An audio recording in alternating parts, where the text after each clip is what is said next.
Hi grade 6 pupils, now let's continue about algebraic expressions. Also, algebraic expressions can be simplified by combining like terms. Definition of like terms: the like terms that contains the same variable which is raised to the same power. Meaning, kapag parehas ang kanyang variable or variable with the same power or exponents, yan ay pwede nating i-combine. Okay? Kung ano ang operation na-indicate, yan man ay addition, subtraction, or multiplication, or division. Okay? Example, narito ang ating mga given 1 to 5.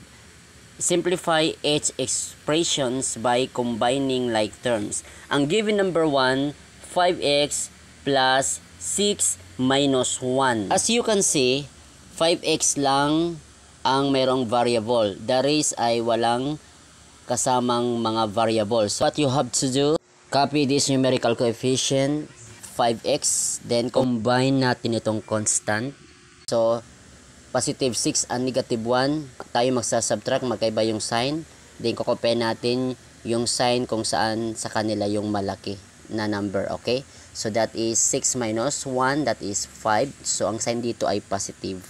So the final answer equals 5x plus 5. Number 2 given 8n minus 2n. Okay, subtract natin yung numerical coefficient 8 minus 2, that is 6. Then copy the common variable na n. The final answer is 6n.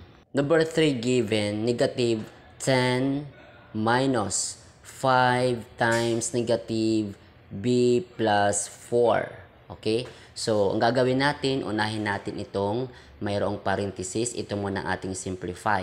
So, itong negative 5, ating lang distribute dito sa quantity negative b and positive 4. Okay, ganito po. Just copy muna itong negative 10. Okay, so simplify natin itong may quantity. So, negative 5 times negative b, that is positive 5b. Okay, itong negative b, meron dyan 1. Understood na meron 1. Okay, that is positive 5b. Then, negative 5b times itong positive 4, that is negative 20. Okay? Then, ating nang i-combine like term. Itong positive 5b, ating i-isolate.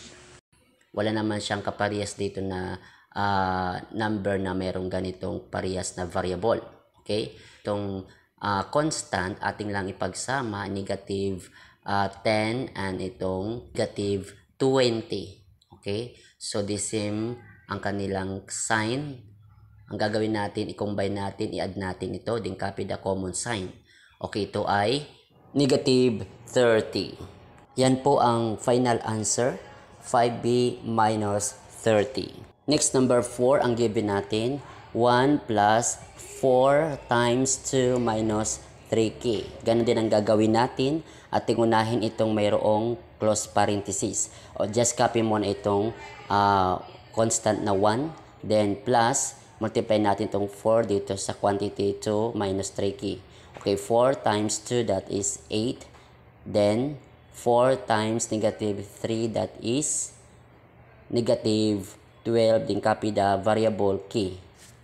Then, kopyahin lang itong negative 12k. Then, itong constant ating ipag-add. Yung 1 plus 8, that is 9. So, ito ang final answer. Negative 12k plus 9. Next, number 5, given natin ay 4 quantity 5x minus 8 plus 3 quantity negative x plus 6. So, ang gagawin natin, ating unahin ito muna ang simplify sa mga may parenthesis. Okay, itong 4, ating distribute dito sa 5x minus 8. Ganito po. 4 times 5x, that is 20x. Then, 4 times negative 8, that is negative 32. Then, ito namang 3 times negative x, that is negative 3x. Then, 3 times positive 6, that is 18.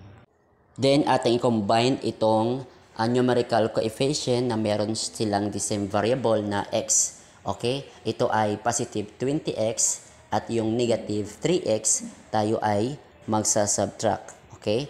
Magkaiba kasi ang kanilang sign. 20 minus 3, that is 17. Copy, ang common variable sa kanila, ito ay x. So, that is 17x.